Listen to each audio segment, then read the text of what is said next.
जी sir. अच्छा जी, ये हमारे पास एनर्जी बैलेंस का चैप्टर है। This chapter presents general energy balance as well as the nomenclature to support them. Finally the general energy balance is applied to various system that don't involve chemical reaction. ठीक, इस chapter में हमें basically सबसे पहले क्या करना है, इसकी नॉमेनक्लेचर देखनी है कि नॉमेनक्लेचर ओपन सिस्टम क्या होता है, क्लोज सिस्टम क्या होता है। ये हमारे पास एक टेबल है 9.1। ठीक है, ये सारी टर्मिनोलॉजी जो है ना हमने पहले आपने पढ़ी हुई है। ठीक है, इस पर इतना टाइम वेस्ट करने की जरूरत नहीं है। बाउंड्री क्या होता है कोई भी सिस्टम की, वो बाउंड, ठीक है, जो आपकी सरफेस को सराउंडिंग से सेपरेट करती है वो उसकी सिस्टम की बाउंड्री होती है। क्लोज सिस्टम को नॉन फ्लो सिस्टम भी कहते हैं। ये आपने पढ़ा हुआ। इक्विलिब्रियम क्या होता है, एक्सटेंसिव प्रॉपर्टी, इंटेंसिव प्रॉपर्टी। अब ये ऑब्जेक्टिव में पूछा जा सकता है जी नॉन फ्लो सिस्टम कौन सा होता है। ठीक है, क्लोज सिस्टम होता है, ओपन सिस्टम होता है, या क्लोज सिस्टम को और क्या कहते हैं जी, नॉन फ्लो सिस्टम कहते हैं, फ्लो सिस्टम कहते हैं। ठीक है, तो इस तरह ओपन सिस्टम को क्या कहते हैं जी, फेज आपको बता दिया, प्रॉपर्टी भी आपको बता दिया पिछले चैप्टर में। ठीक है, ये इसमें कोई ऐसी डेफिनेशन है जो आपको नहीं समझ आए तो पूछें, शाबाश।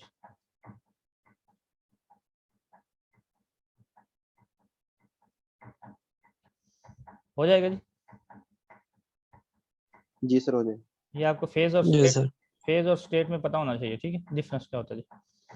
आगे आपके पास है जी term adiabatic, isothermal, isobaric and isochoric are usually to specify condition that don't change in the process. It's mean इसका मतलब है कि आइसोथर्मल, आइसो का मतलब होता है same, thermal, thermal mean heat. ठीक है, isothermal, isochoric and isobaric are short ways of saying no temperature change. Isothermal का मतलब है नो टेम्परेचर चेंज, और आइसोबैरिक का मतलब है no pressure change, and isochoric का मतलब है नो वॉल्यूम चेंज। ठीक है, respectively occurs in this system. तो ये टर्मिनोलॉजी अगर आप आगे कहीं डिफाइंड होते हैं, मतलब कि यूज होती है टर्म, एडियाबैटिक सिस्टम है जी, आइसोकोरिक सिस्टम है, आइसोबैरिक है, isothermal, you must know about that कि आइसोथर्मल क्या होता है जी, no temperature change, isobaric no, baric क्या होता है जी, प्रेशर चेंज, और आइसोकोरिक मतलब नो वॉल्यूम चेंज। ठीक, और एडियाबैटिक का क्या मतलब है जी, no not not heat in और आउट हो रही है। ठीक, किया जी हमारे पास टेबल इनको डिफाइन किया गया। So adiabatic a system that does not change heat with the surrounding during a process. ठीक है, परफेक्टली आइसोलेट, इंसुलेटेड का मतलब है कि नो हीट इन हो रही है, नो हीट आउट हो रही है। उसके बाद आइसोबैरिक है जी, आइसोबैरिक आपको बता दिए कि नो प्रेशर चेंज। ठीक है, कांस्टेंट है आपके पास। आइसोकोरिक का volume constant during the process, isothermal temperature constant. आगे है जी आपके पास पाथ वेरिएबल, इसको देख लेते हैं जी। एनी वेरिएबल ये function whose value depends on how the process takes place can differ for different historic, यानी कि हीट एंड वर्क। इसका मतलब है एक आपने पढ़ा होगा एफएससी में या डिप्लोमा में कि पाथ फंक्शन होता है और एक स्टेट फंक्शन होता है। What is difference between path and state function, ये बता सकता है जी ये participants, what is difference between path function and state function.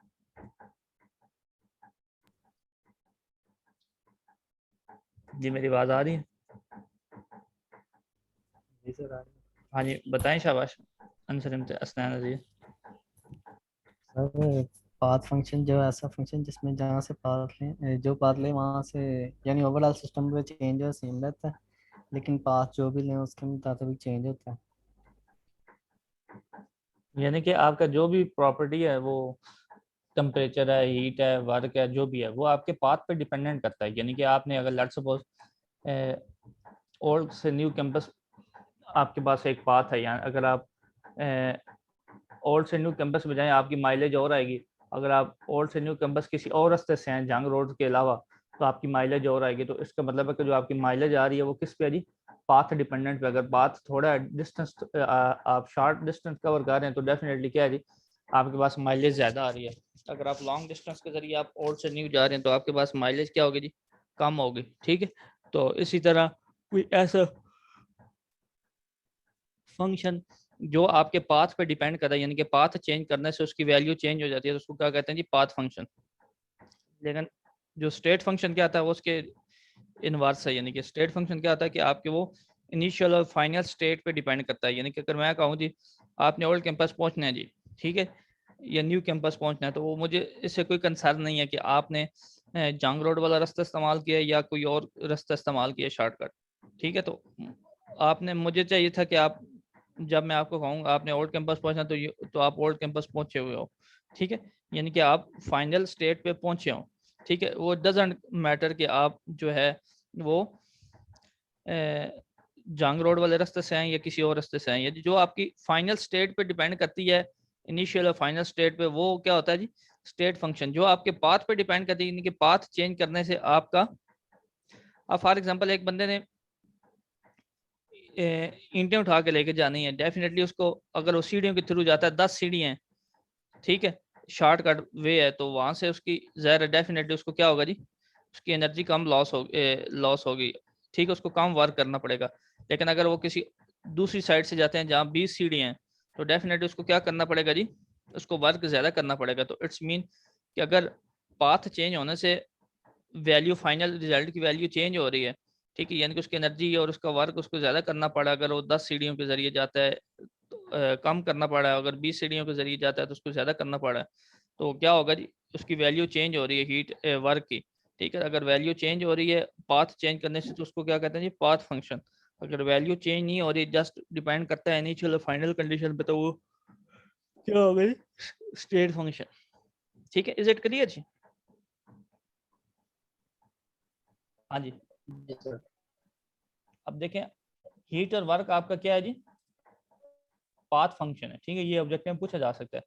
ठीक है, और उसके अलावा बाकी आपका इंटरनल एनर्जी है, वो आपका स्टेट फंक्शन है, वो डिपेंड करता है आपका, आपके फाइनल स्टेट पे, इनिशियल और फाइनल स्टेट, वो डजेंट मैटर कि आप जीटी रोड के थ्रू जा रहे हैं या आप जा रहे हैं मोटरवे के थ्रू थ्रू यानी कि आपने, उसने इनिशियल और फाइनल क्या है जी, स्टेट पे डिपेंड करना है।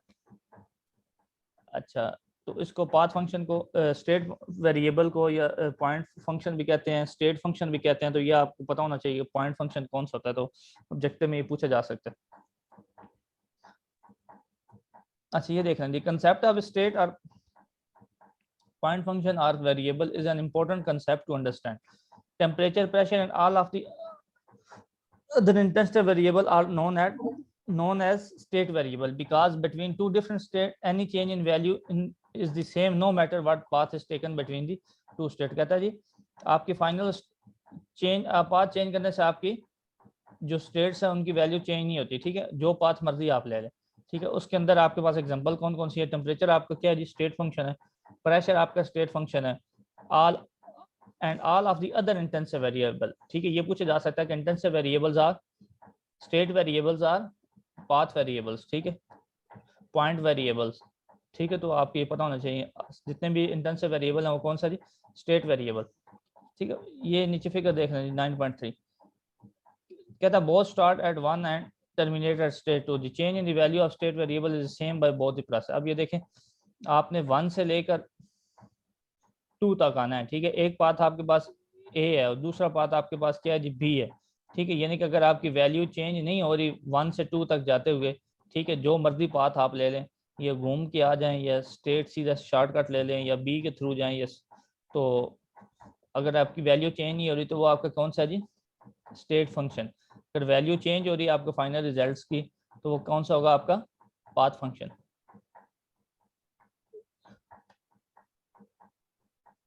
जी क्लियर हो गया जी? तो क्वेश्चन है जी, पूछे शाबाश। Yes, sir. Clear है। अच्छा, एक रह गया इसमें, इंसुलेट। अब मैंने बताया था कि एक एडियाबैटिक सिस्टम होता है कि वो इंसुलेटेड सिस्टम होता है, उसमें ना हीट जो है वो ट्रांसफर नहीं हो रही होती आपके सिस्टम और सराउंडिंग से। ठीक है, तो उसमें क्या, system is insulated Q is very small in relation to other terms in the energy quantification equation and may be neglected. The process takes place so fast that there is no time for heat to be transferred। ठीक है, इनके process की energy की value इतनी, Q की value इतनी short है relation to the other terms, तो हम उसको क्या कर लेते हैं, नेग्लेक्ट कर लेते हैं। या प्रोसेस सिस्टम आपका इंसुलेटेड है, या आपका प्रोसेस जो है इतना फास्ट हो रहा है कि आपके पास no time for heat to be transfer, heat को ट्रांसफर होने में उसके पास नो टाइम है। ठीक है, तो इस वजह से क्या होगा जी, आपका सिस्टम क्या जी, एडियाबैटिक होगा।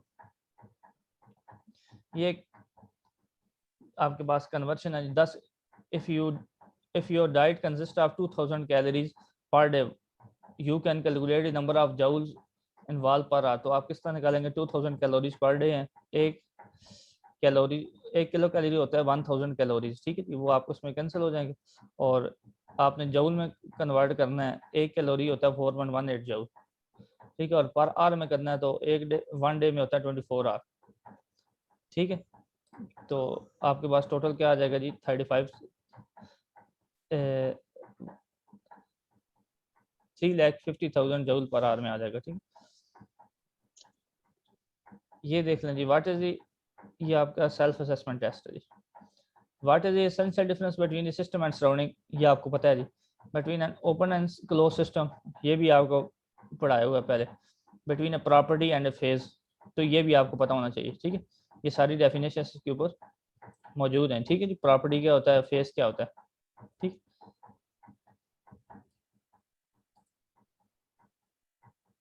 आगे है जी, can a variable be both an intensive and extensive variable at the same time, तो बता सकते हैं जी, बोलें शाबाश। Can a variable be both an intensive and extensive variable at the same time, is it possible? No. No, ठीक है। At a time आपका वेरिएबल इंटेंसिव और एक्सटेंसिव नहीं हो सकता, ठीक है जी। अगर आपका इंटेंसिव, जब आपका कोई भी वेरिएबल उसको स्पेसिफिक कर देंगे तो वो क्या हो जाएगा, इंटेंसिव बन जाएगा, ठीक है जी। तो लेकिन एट अ टाइम क्या हो सकता है जी, दोनों नहीं हो सकते, इंटेंसिव भी और एक्सटेंसिव हो। Describe the difference between state variable and path variable, ये ऊपर आपको डेफिनेशन बता दी है, ठीक है। अगर इसकी एग्जांपल पूछी जा सकती है कि temperature is a state variable और path variable, pressure is a state variable और path variable, heat state variable path variable, work is a, heat and work क्या है जी आपके पास, पाथ वेरिएबल है स्टेट वेरिएबल है, आप पाथ वेरिएबल इनके, अगर आप पाथ चेंज करेंगे तो आपके पास वर्क चेंज हो जाएगा, पाथ चेंज करेंगे तो आपके पास हीट जो है वो उसकी वैल्यू चेंज हो जाएगी। अच्छा, उसके बाद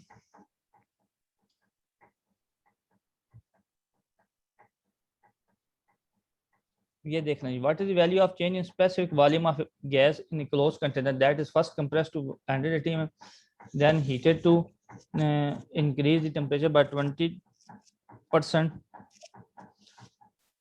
and finally return to its original state। ये फाइंड कर सकते हैं जी, what is value of change specific volume of a gas. नहीं सर, बता दूं।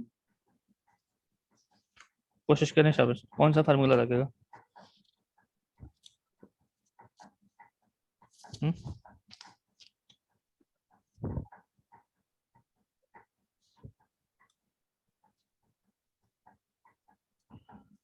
आंसर तो है नो चेंज, ठीक है। What is the value of change in specific volume of,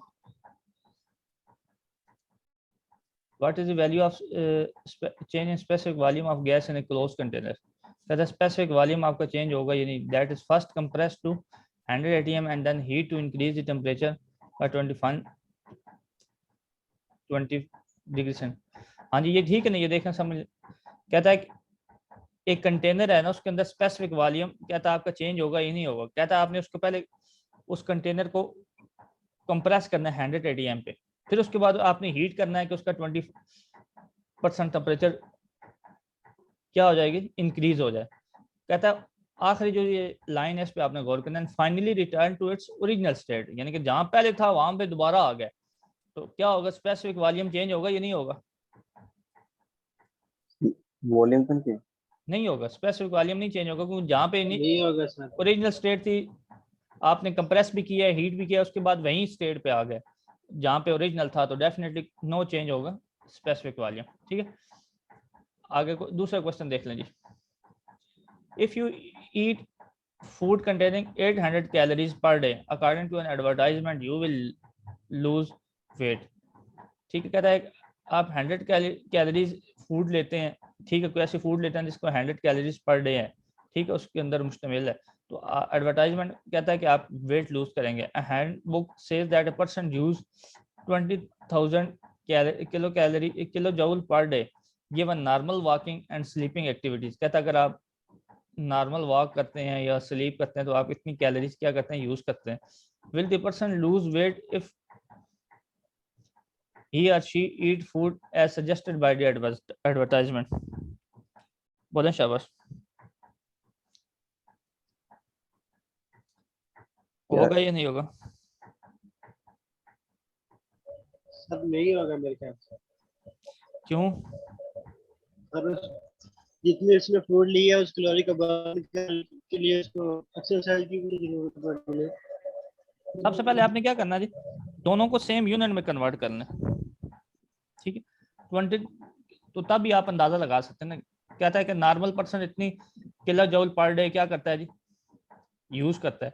तो 20,000 किलो जूल पर डे है, इसको आप कैलोरीज में कन्वर्ट करेंगे तो आपके पास 4800 आएगा, ठीक है। तो इसका मतलब है आपके पास जो वो 18,000 कहता है, इसका आंसर जरा सुन लें जी। 20,000 kilo joule per day is about 4800 calories per day, यानी कि 20,000 किलो जूल पर डे को कन्वर्ट करें तो आपके पास 4800 आता है, ठीक है। Far too large to be realistic, most diet call for about 1200 calories per day, therefore one would not likely lose weight on an 1800 kilo calories per day, ठीक है। कहता है आपके पास